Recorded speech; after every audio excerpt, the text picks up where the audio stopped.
Because you said that these tariffs would go into effect on Monday, you said no pause, and today there is a pause. So, no, how I can think people believe your words today? It's not a question of that. You have to have flexibility. I could say, here's a wall, and I'm going to go through that wall. I'm going to go through it no matter what, and keep going, and you can't go through the wall. Sometimes you have to be able to go under the wall, around the wall, or over the wall. I guess they say it was the biggest day in financial history. That's a pretty big change. And I think the word would be flexible. You have to be flexible. Like some companies that is more affected by these things than others, you have to be able to show a little flexibility. And I'm able to do that.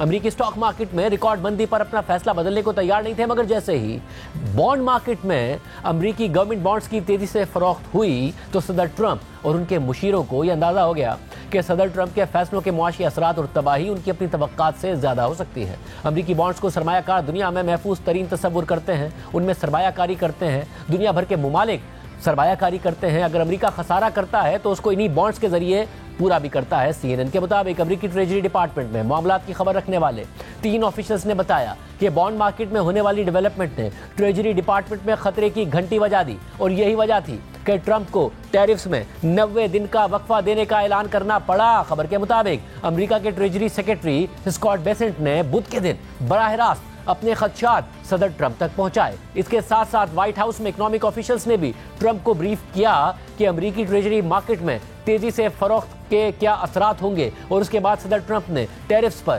90 دن کا وقفہ دینے کا اعلان کر دیا۔ بعد میں صدر ٹرمپ نے خود بھی اعتراف کر لیا کہ وہ بانڈ مارکیٹ میں ہنگامہ خیز صورتحال کو قریب سے دیکھ رہے تھے۔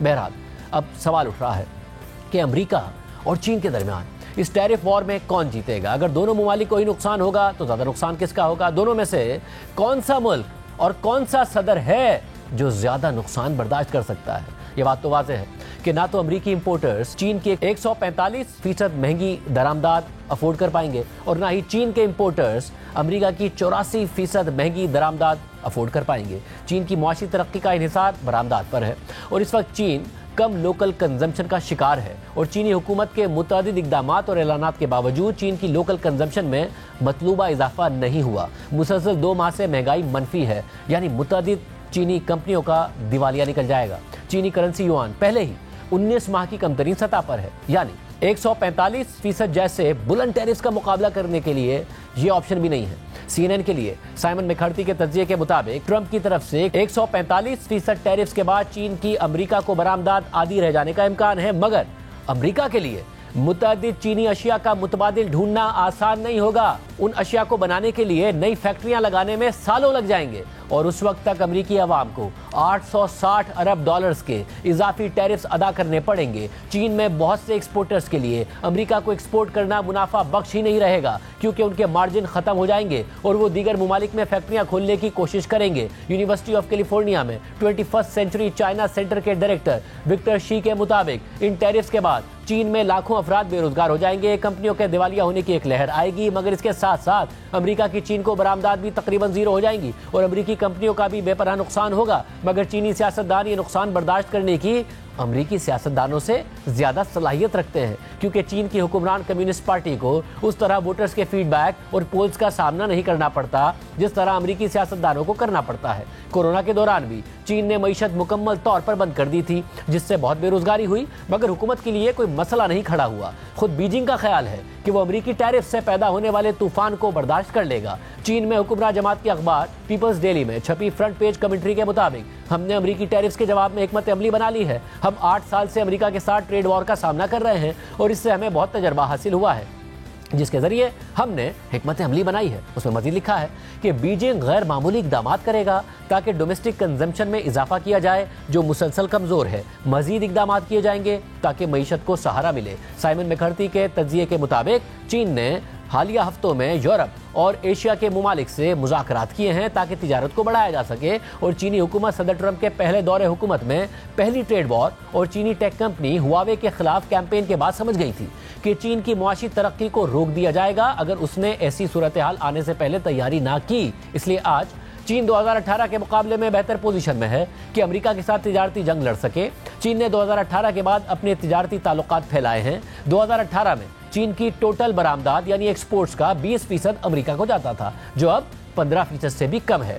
چین کے مینوفیکچررز نے دیگر ممالک میں فیکٹریز کھول کر اپنے آپریشنز کو توسیع دے دی ہے، جن میں ویتنام اور کمبوڈیا شامل ہیں۔ اسٹیفن کولنسن کے تجزیے کے مطابق چین نے بدھ کے دن ٹرمپ کی طرف سے اضافی ٹیرف کو 90 دن کے لیے معطل کرنے کے اعلان سے ایک سبق ضرور سیکھا ہوگا، اور وہ یہ کہ جیسے ہی ٹرمپ کو اپنی پالیسیز کے نتائج کا سامنا کرنا پڑا تو وہ پیچھے ہٹ گئے۔ اس کے علاوہ چین نے امریکی بانڈ مارکیٹ میں ڈسٹربنس کو بھی قریب سے دیکھا ہوگا، اور خود چین سب سے بڑا بانڈ ہولڈر ہے۔ چین پہلے ہی اشارہ دے چکا ہے کہ وہ اس ٹریڈ وار میں آخر تک لڑے گا۔ دوسری جانب ایران کے ساتھ جوہری معاہدے کے لیے بھی ٹرمپ کی جارحانہ اور دھمکیوں کی پالیسی تاحال برقرار ہے، اور اس سلسلے میں ایک اہم بریک تھرو ملنے کے باوجود وہ اب بھی ایران پر دباؤ ڈالنے کے لیے نہ صرف مسلسل فوجی کارروائی کی دھمکیاں دے رہے ہیں بلکہ ان کی انتظامیہ نے ہفتے کو ایرانی حکام سے ہونے والے اہم مذاکرات سے پہلے ایک بار پھر متعدد ایرانی کمپنیوں پر پابندیاں بھی عائد کر دی ہیں۔ کل اوول آفس میں صحافیوں سے گفتگو کرتے ہوئے صدر ٹرمپ نے ایک بار پھر جوہری معاہدہ نہ کرنے کی صورت میں ایران کے خلاف فوجی کارروائی کی دھمکی دے دی اور ساتھ یہ بھی کہا کہ اسرائیل ان فوجی کارروائیوں کی قیادت کر سکتا ہے۔ I want Iran to be great. The only thing they can't have is a nuclear weapon. They understand that. But with Iran, if it requires military, we're going to have military. Israel will obviously be very much involved in that. He'll be the leader of that. But nobody leads us. We do what we want to do. اس سے پہلے کل ہی امریکی محکمہ خزانہ نے صدر Trump کی ایران سے متعلق زیادہ سے زیادہ دباؤ کی پالیسی کے تحت متعدد ایرانی اداروں پر پابندیاں عائد کرنے کا اعلان کر دیا تھا۔ اس حوالے سے امریکی محکمہ خزانہ کی جاری کردہ بیان کے مطابق انہوں نے ایران میں قائم 5 اداروں اور ایک شخص پر پابندی عائد کی ہے کیونکہ وہ ایران کے جوہری پروگرام کی حمایت کر رہے ہیں اور ان پابندیوں کا مقصد ایران کو جوہری ہتھیار حاصل کرنے سے روکنا ہے۔ ٹرمپ انتظامیہ کے ان حالیہ اقدامات پر ایران کا رد عمل بھی سامنے آیا ہے۔ ایران کے سپریم لیڈر آیت اللہ خامنئی کے مشیر علی شمخانی نے ایکس پر پوسٹ کرتے ہوئے لکھا ہے کہ بیرونی خطرات کا تسلسل اور ایران کا فوجی حملے کی حالت میں ہونا اسے ممکنہ طور پر کچھ روک تھام کے اقدامات اختیار کرنے پر مجبور کر سکتا ہے۔ ان اقدامات میں انٹرنیشنل ایٹامک انرجی ایجنسی کے معائنہ کاروں کو ملک سے بے دخل کرنا اور اس ادارے کے ساتھ تعاون معطل کرنا شامل ہو سکتا ہے۔ اسی طرح افزودہ جوہری مواد کو محفوظ اور خفیہ مقام پر منتقل کرنا بھی زیر غور آ سکتا ہے۔ صدر ٹرمپ کی ایران سے متعلق دھمکیاں اور جارحانہ اقدامات ایسے وقت میں سامنے آ رہے ہیں جب صرف 2 دن پہلے صدر ٹرمپ نے اسرائیلی وزیر اعظم نیتنیاہو کے ساتھ یہ اعلان کیا کہ امریکہ ہفتے کو ایران کے ساتھ اعلیٰ سطح کے مذاکرات کرنے جا رہا ہے جن کی ایران نے بھی تصدیق کر دی تھی، اور دونوں ممالک کے درمیان یہ اہم بریک تھرو دونوں جانب سے ہونے والی 2 ماہ کی سخت لفظی گولہ باری اور مذاکرات کے مس سگنلز کے بعد سامنے آئی، جس کا سلسلہ 4 فروری کو صدر ٹرمپ کی جانب سے ایران سے متعلق سخت اور زیادہ سے زیادہ دباؤ کی پالیسی کے دوبارہ اطلاق کے بعد شروع ہوا تھا۔ اس دوران صدر ٹرمپ مسلسل ایران پر دباؤ ڈالنے کے لیے دھمکیوں اور جارحانہ اقدامات کا سہارا لیتے رہے، اور مارچ میں انہوں نے متحدہ عرب امارات کے توسط سے ایران کو مذاکرات کے لیے خط بھی بھیج دیا تھا۔ ٹرمپ کی جانب سے دھمکی آمیز لہجے میں مذاکرات کی پیشکش پر ایران کے سپریم لیڈر آیت اللہ خامنئی اور صدر مسعود پزشکیان امریکہ کو سخت جواب بھی دیتے رہے، اور متعدد بار دونوں نے صدر ٹرمپ کی مذاکرات کی نیت پر سوالات اٹھاتے ہوئے انہیں مسترد بھی کیا۔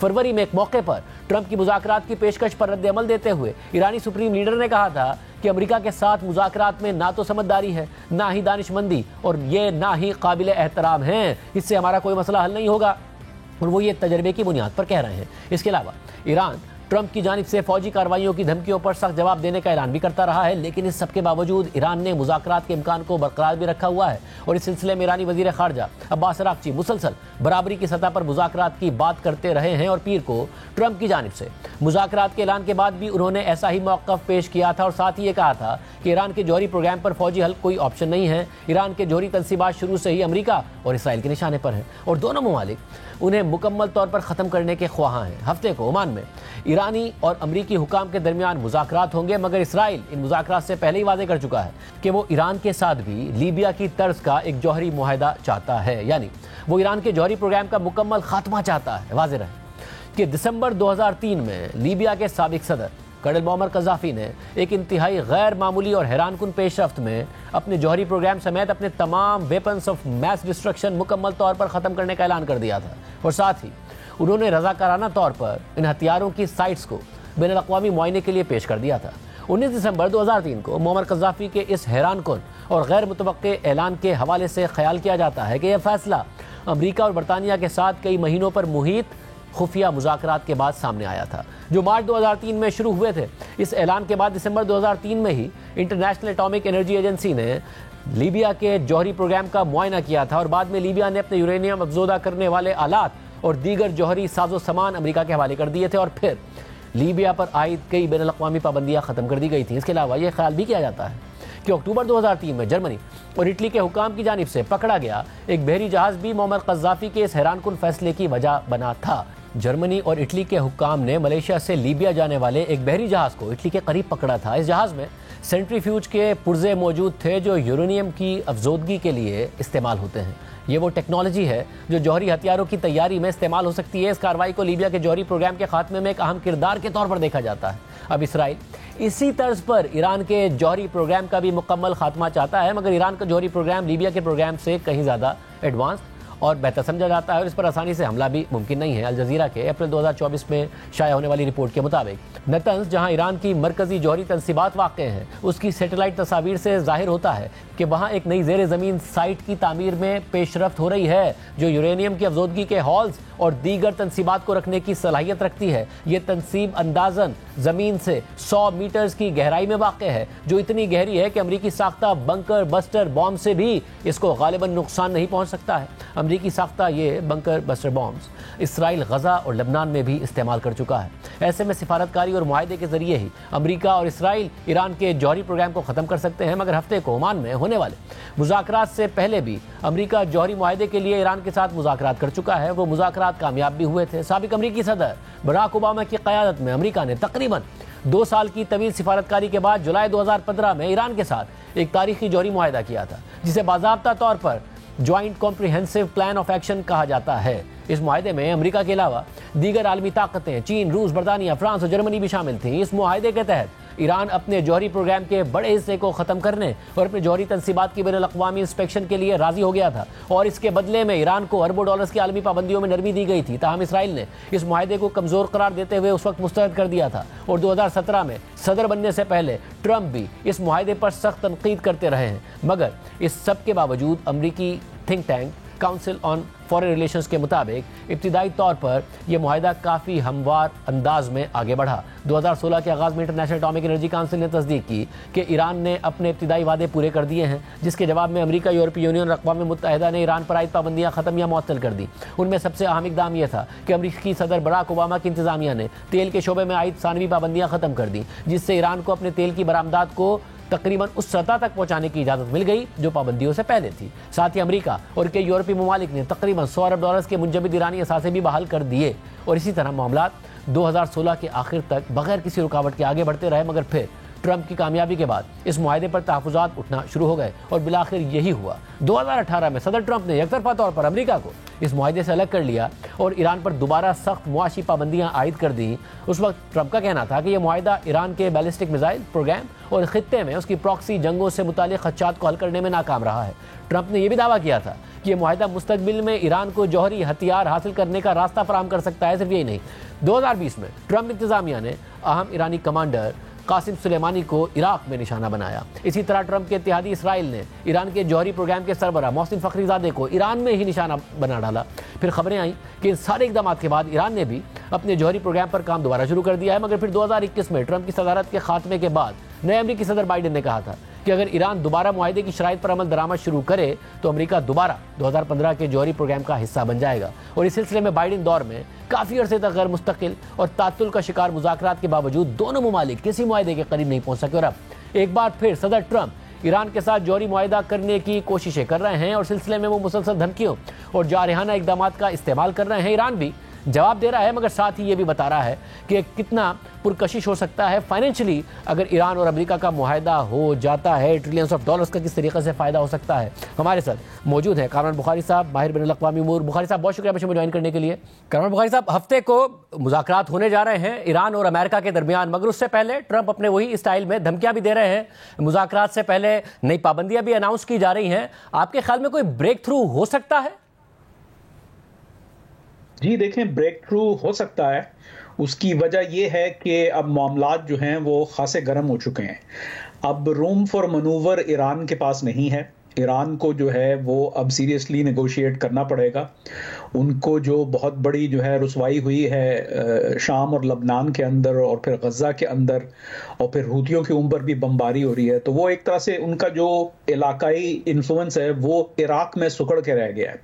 اوپر سے ان کی اندرونی کیفیت خاصی خراب ہے، اکانومی بہت خراب ہے، عوام کے اندر غم و غصہ جو ہے وہ اپنے عروج پہ ہے، اور پھر ایلیٹ کے درمیان یعنی جو مختلف دھڑے ہیں اس ایرانین رجیم کے، وہ آپس میں بھی اختلافات بہت زیادہ بڑھ چکے ہیں۔ تو اب ان کے پاس کہیں روم فار منوور نہیں ہے۔ جہاں تک دھمکیوں کا سوال ہے، دیکھیں جب بھی کوئی مذاکرات ہوتے ہیں تو تمام فریقین جو ہیں وہ اپنی طرف سے ایک مضبوط پوزیشن کو اپناتے ہوئے میز پہ آنا چاہتے ہیں. تو وہ کیسے کریں گے؟ اگر آپ امریکہ ہے تو ظاہر ہے پھر آپ کہیں گے کہ اگر آپ یہ نہیں کریں گے، ایران اگر آپ یہ نہیں کریں گے تو پھر اس کا نتیجہ جو ہے وہ اس عسکری کیفیت میں ہو سکتا ہے، آپ پہ بمباری ہو سکتی ہے. تو یہ تو I think part of the game ہے. مطلب ساتھ میں اب ظاہر ٹرمپ یہ دکھانا چاہیں گے کہ انہوں نے جو معاہدہ کیا وہ صدر اوباما کی انتظامیہ سے بہتر معاہدہ تھا جس کو انہوں نے خود ختم کر دیا تھا. نیتن یاہو نے صدر ٹرمپ کے ساتھ بیٹھ کر کہا کہ معاہدہ ہو مگر ایسا ہو جو کہ لیبیا کی طرز کا ہو، یعنی ایران مکمل طور پر اپنا نیوکلیئر پروگرام جو ہے وہ سرنڈر کرے. اس کے امکانات نظر آتے ہیں؟ اس کے امکانات جو ہے مجھے نہیں نظر آتے. دیکھیں ہر معاملہ جو ہے، ہر جو کیس سٹڈی ہوتا ہے وہ مختلف ہوتا ہے، اس کی مختلف نوعیت کا ہوتا ہے، اس کی مختلف پیچیدگیاں ہوتی ہیں. اب ظاہر ہے اسرائیلی وزیر اعظم بنجمن نیتن یاہو اپنے پرسپیکٹو سے دیکھ رہے ہیں اور وہ چاہتے ہیں کہ بالکل ہی جو ہے نیوکلیئر پروگرام کا کلا کما ہو، کیونکہ وہ اس خطے میں رہتے ہیں. ان کو ایران سے جو ہے نا مستقبل میں خدشہ ہے. ان کو یہ ہے کہ چلیں اگر ابھی رک گئے تو کل کو مستقبل میں جا کے دوبارہ سے پھر شروع نہ ہو جائے. امریکہ کا پوائنٹ آف ویو ڈیفرنٹ ہے، اور اگر آپ جہاں ڈونلڈ ٹرمپ کی وہ دیکھ رہے ہیں، جارحانہ زبان دیکھ رہے ہیں، وہاں پہ آپ یہ بھی دیکھیں کہ ساتھ ساتھ وہ کہہ رہے ہیں کہ میں ایران کے ساتھ ڈیل کرنا چاہتا ہوں. اور انہوں نے بارہا دفعہ کہا ہے، اور ان کے جو خصوصی ایلچی ہیں اسٹیو وٹکاف، انہوں نے بھی بارہا دفعہ یہ کہا ہے کہ ہم بات چیت کرنا چاہ رہے ہیں، ہم معاملے کو رفع دفع کرنا چاہ رہے ہیں. اور اسی وجہ سے ایران کی طرف سے بھی اگر آپ دیکھیں تو جو ان کے صدر ہیں مسعود پزشکیان، تو وہ انہوں نے بھی آ کے یہی بات کی ہے کہ دیکھیں آپ کے لیے جو ہے انویسٹمنٹ اپرچونٹیز ہمارے ملک میں بہت زیادہ ہوں گی. تو آئی تھنک یہ اب معاملہ جو ہے وہ ذرا کاروباری لین دین کی طرف جا رہا ہے. سوال یہ ہوتا ہے، دیکھیں آئی تھنک دونوں طرف سے یہ بات ارادہ لے لیا گیا ہے کہ کوئی نہ کوئی ڈیل ہونی ہے جس سے جو ہے ایک تو نیوکلیئر ویپنز کا جو راستہ ہے وہ رک جائے، پھر ان کے جو خطے کے اندر اثر و رسوخ ہیں، ملیشیاز کو وہ سپورٹ کرتے ہیں بالخصوص حوثیوں کو، تو اس کے اوپر بھی بات چیت ہوگی، لین دین ہوگی. اور پھر تیسری چیز یہ ہے کہ ان کے جو بلسٹک مسل کیپیبلٹی ہے اس کے اوپر بھی بات چیت ہوگی. تو اگر اس پہ ہو سکتا ہے تو پھر ان کا جو ہے آئی تھنک ٹرمپ انتظامیہ ون ون سچویشن چاہتی ہے، وہ گڑبڑ نہیں چاہتی. یعنی کہ آپ ایک بہت واضح امکان دیکھ رہے ہیں کہ اگر آمنے سامنے بیٹھ رہے ہیں امریکہ اور ایران تو ایک بریک تھرو کے بہت زیادہ امکانات ہیں. دیکھیں امکانات زیادہ ہیں، میں بہت زیادہ تو نہیں کہوں گا کیونکہ یہ معاملات بڑے نازک ہوتے ہیں. پہلے بھی ہم جو ہے نا کئی دفعہ اس موڑ پہ آئے ہیں اور وہ پھر وہاں سے جو ہے واپسی ہوئی، آگے جو ہے نا پیش رفت نہیں ہو سکی. لیکن دیکھیں اگر جو ہے ایران کے جو وزیر خارجہ ہیں عباس ارغچی صاحب، اگر وہ واشنگٹن پوسٹ میں اپنا آرٹیکل پبلش کر رہے ہیں تو پھر یہ ایک علامت ہے کہ معاملات جو ہے وہ خاصے ایڈوانسڈ ہو چکے ہیں. یاد رہے کہ جب ٹرمپ انتظامیہ نے طالبان کے ساتھ ڈیل کی تھی تو اس وقت جو سراج الدین حقانی ہیں ان کو بھی ایک آپڈ ملا تھا نیو یارک ٹائمز میں. تو دیز آر یہ جو کوئی وثوق سے نہیں کہا جا سکتا کہ اب ڈیل ہوگی، لیکن یہ ہے کہ حالات خاصے خوشگوار نظر آ رہے ہیں. بہت شکریہ کامران بخاری صاحب کا تجزیہ آپ نے سنا. پروگرام میں ایک بریک شامل کرتے ہیں، ایک اور عام خبر ہے، اس کی تفصیلات آپ کے سامنے رکھیں گے ایک بریک کے بعد. کراچی میں مسلسل ٹریفک حادثات اور اس پر سندھ حکومت کی مسلسل کوتاہی نے معاملے کو ایک نیا رخ دے دیا ہے. شہر میں ٹریفک حادثات کے بعد اب شہری قانون کو ہاتھ میں لے رہے ہیں اور حادثے کا سبب بننے والی گاڑیوں کو آگ لگا رہے ہیں، جس کے جواب میں ڈمپرز نے شہر کے مختلف مقامات پر مٹی اور کچرا گرانا شروع کر دیا ہے. احتجاج ہو رہا ہے اور کئی علاقوں کو پانی سپلائی کرنے والے واٹر ٹینکر غائب ہو گئے ہیں، جس سے شہر میں ایک نئے بحران کا اندیشہ پیدا ہو گیا ہے. تازہ ترین واقعہ نارتھ کراچی کے علاقے میں پیش آیا، جہاں پاور ہاؤس چورنگی کے قریب ڈمپر کی ٹکر سے موٹر سائیکل سوار شخص زخمی ہو گیا، جس کے بعد ڈمپر موٹر سائیکل کو دور تک گھسیٹتا ہوا لے گیا اور پھر مشتعل افراد نے کئی ڈمپر جلا دیے. حادثے کے ایک عینی شاہد نے بتایا کہ ڈمپر ڈرائیور 17-18 سال کا لڑکا تھا جو ریس لگاتا ہوا آ رہا تھا. ریس لگانے والے ڈمپر ڈرائیور کو لوگوں نے روکا تو اس نے فرار کی کوشش میں ڈمپر موٹر سائیکلوں پر چڑھا دیا، جس سے 2 موٹر سائیکلیں تباہ ہو گئیں اور ایک موٹر سائیکل سوار شخص زخمی ہو گیا. اس کے بعد مشتعل افراد نے پاور ہاؤس چورنگی اور 4K چورنگی کے قریب 9 گاڑیوں کو آگ لگا دی. پولیس کے مطابق متاثرہ گاڑیوں میں 5 ڈمپر اور 4 واٹر ٹینکر شامل ہیں. 5 ڈمپرز کو پاور ہاؤس چورنگی پر جلایا گیا، 3 واٹر ٹینکرز کو 4K چورنگی اور 1 کو سرجانی بابا موڑ پر مشتعل افراد نے آگ لگائی. تاہم بعد میں تمام گاڑیوں پر لگی آگ بجھا دی گئی.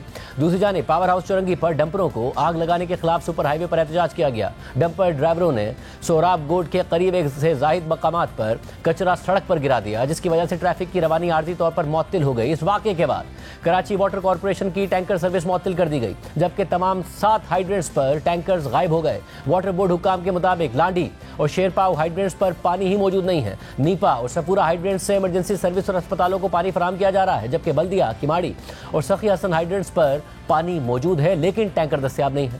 پولیس کی جانب سے ڈمپرز کو آگ لگانے میں ملوث ملزمان کی گرفتاری کے لیے رات گئے کریک ڈاؤن کر کے 19 افراد کو گرفتار کر لیا گیا۔ اس سے پہلے گزشتہ روز ہی کورنگی میں ویٹا چورنگی پر ٹریلر کی ٹکر سے موٹر سائیکل سوار مارا گیا تھا۔ وزیر داخلہ سندھ ضیاء الانجار نے کہا ہے کہ پولیس کو گاڑیاں جلانے والے افراد کو گرفتار کرنے کے احکامات دیے ہیں۔ حادثات میں ملوث ڈرائیوروں کو گرفتار کرنے کے واضح احکامات ہیں، تاہم کسی کو بھی ڈمپرز یا ہیوی گاڑیوں کو جلانے کی اجازت نہیں ہے۔ دوسری جانب گورنر سندھ کامران ٹیسوری نے رات گئے شہر کے مختلف علاقوں کا دورہ کیا اور کہا کہ ہیوی ٹریفک سے اموات پر شہریوں کا غصہ اپنی جگہ درست ہو سکتا ہے، مگر قانون شکنی کی کسی صورت اجازت نہیں دی جا سکتی ہے۔ کراچی کے علاقے میں ملیر میں 24 مارچ کو ایک افسوسناک حادثہ پیش آیا تھا، جس میں واٹر ٹینکر نے موٹر سائیکل سوار میاں بیوی کو ٹکر مار دی تھی، جس کے بعد حادثے کا شکار خاتون نے سڑک پر ہی بچے کو جنم دیا تھا، مگر وہ بھی ماں باپ کے ساتھ ہی دم توڑ گیا تھا۔ گورنر سندھ نے اس واقعے کے بعد چیف جسٹس یایا آفریدی کو خط لکھ کر صورتحال کا نوٹس لینے کی اپیل کی تھی، جبکہ کراچی میں ٹریفک حادثات کے معاملے پر آل پارٹیز کانفرنس بلانے کا اعلان بھی کیا تھا، جبکہ شہر میں ہیوی ٹریفک کی وجہ سے مارے گئے افراد کے لواحقین کو 12 اپریل کو گورنر ہاؤس مدعو کر کے انہیں پلاٹ دینے کا اعلان بھی کر رکھا ہے۔ دوسری طرف کراچی میں بڑھتے ہوئے ٹریفک حادثات پر مہاجر قومی موومنٹ کے سربراہ آفاق احمد نے بھی 12 اپریل کو ہی احتجاجی مظاہرے کا اعلان کیا ہوا ہے اور اس مظاہرے کو سفید پرچم تحریک کا نام دیتے ہوئے کہا ہے کہ اگر حکومت نے پرامن مظاہرین کو روکا تو پھر عوام مافیاز کا مقابلہ کریں گے۔ اس کے جواب میں ڈمپرز ایسوسی ایشن نے 12 اپریل کو احتجاج کی صورت میں 16 اپریل کو سڑکوں پر آنے کا اعلان کر دیا ہے۔ اس پوری صورتحال میں سندھ حکومت کی کارکردگی پر سخت سوالات اٹھ رہے ہیں اور سیاسی مخالفین کی جانب سے حکومت پر الزام لگایا جا رہا ہے کہ وہ حادثات کا سبب بننے والی بڑی گاڑیوں کے خلاف کارروائی میں مکمل طور پر ناکام ہو چکی ہے، جبکہ الزام بھی لگایا جا رہا ہے کہ صوبائی یا شہری حکومت کا کوئی بھی نمائندہ ٹریفک حادثات میں مرنے والوں کے لواحقین کے پاس نہ تو تعزیت کے لیے گیا ہے اور نہ ہی کسی کے لیے معاوضے کا اعلان کیا گیا ہے۔ جیو نیوز کے نمائندے راہیل سلمان کی خبر کے مطابق کراچی میں ٹریفک حادثات میں رواں سال اب تک مجموعی طور پر 257 افراد مارے جا چکے ہیں، جبکہ زخمیوں کی تعداد 3452 تک پہنچ گئی ہے۔ ہیوی ٹریفک سے ہلاکتوں کی تعداد 80 ہو گئی ہے۔ ٹریلر سے 31، ڈمپر سے 18، واٹر ٹینکر سے 17، بس سے 9 اور مزدا کی ٹکر سے 5 افراد مارے گئے۔ وزیر اعلیٰ سندھ نے 2 دن پہلے صورتحال کا نوٹس لیتے ہوئے اس حوالے سے اعلیٰ سطح کا اجلاس منعقد کر کے اہم احکامات دیے تھے، تاہم کراچی میں ٹریفک حادثات رکنے کا نام نہیں لے رہے ہیں اور انہیں روکنے کا ذمہ دار کوئی ادارہ سامنے نہیں آ رہا ہے۔ شہر میں نہ صرف ہیوی ٹریفک بے لگام ہے بلکہ دیگر گاڑیاں چلانے والے شہری بھی ٹریفک قوانین کو نظر انداز کرتے ہوئے لوگوں کی جانیں لے رہے ہیں اور حکومتی ادارے منظر سے بالکل غائب ہیں۔ اس پوری صورتحال پر بات کریں گے سینئر صوبائی وزیر برائے اطلاعات اور ٹرانسپورٹ شرجیل محمد صاحب ہمارے ساتھ موجود ہیں۔ شرجیل محمد صاحب بہت شکریہ مجھے جوائن کرنے کے لیے۔ شرجیل محمد صاحب، اب ایک کرائسس کی صورتحال کراچی میں بن گئی ہے۔ پہلے عوام ویسے احتجاج کرتے تھے، اکا دکا واقعات سامنے آتے تھے، اب ڈمپرز جلائے جانا، پھر ان کا بھی جواب میں احتجاج کرنا، مٹی گرائے جانا، واٹر ٹینکرز کا غائب ہو جانا، اس کرائسس سے نمٹنے کا کوئی فارمولہ ہے حکومت کے پاس یا نہیں ہے؟ بسم اللہ الرحمن الرحیم۔ شکریہ شاہزیب صاحب، آپ نے ایک بہت ہی امپورٹنٹ ایشو پہ آج اپنا یہ پروگرام کر رہے ہیں۔ یہ نومبر 2024 سے لے کے اچانک ایک سرج آئی ہے۔ ہم نے اس کا ڈیٹا انالیسس بھی کیا ہے، کوئی 70% جو ہے یہ واقعات اچانک بڑھ گئے ہیں، جس میں گورنمنٹ نے پورے سر توڑ کے بیٹھی ہوئی ہے کہ جی یہ کیا اچانک ایسی کیا سرج آ گئی کہ اچانک یہ واقعات کا اس سپیڈ میں ہونا۔ لیکن خیر گورنمنٹ نے، چیف منسٹر صاحب نے 2 دن پہلے بھی ایک نہایت ہی امپورٹنٹ میٹنگ کی ہے اس ٹریفک ایشوز پہ اور کچھ نئے فیصلے کیے ہیں۔ اس نئے فیصلوں میں ہم نے جی جو بھی گاڑیاں جو کہ جن میں اس طرح کی خامیاں موجود ہیں، چاہے وہ ہیوی ٹریفک ہے یا بائکس ہیں، ان سب کو امپاؤنڈ کرنا شروع کیا ہے۔ میں آپ کو بتاتا چلوں کہ نومبر سے لے کر ابھی تک جو ہے وہ کچھ 603 ٹوٹل ایکسیڈنٹ کی اموات ہیں، جس میں جو ہیوی ٹریفک سے جو ہوئی ہیں ڈیتھس وہ ہیں 160۔ جو ہیوی گاڑی جو ہے چاہے ڈمپر ہو یا واٹر ٹینکر ہو یا کوئی ٹرک ہو، اس سے جو واقعات ہوئے ہیں 160 واقعات نومبر سے لے کر ابھی تک ہوئے ہیں، جو کہ بہت ہی قیمتی جانیں اور نہایت امپورٹنٹ ہے۔ اب ہم نے جو پچھلے 2 دنوں میں ہی کوئی 1800 بڑی گاڑیاں جو ہیں ان کو ہم نے ابھی روکا تھا، ان کی چیکنگ کی تھی، جس میں سے کوئی 171 گاڑیاں امپاؤنڈ کر چکی ہے لاسٹ 2 ڈیز میں۔ یہ میں آج دوپہر تک کی فگر بتا رہا ہوں، رات تک اور لیٹسٹ فگر بھی آ جائے گی۔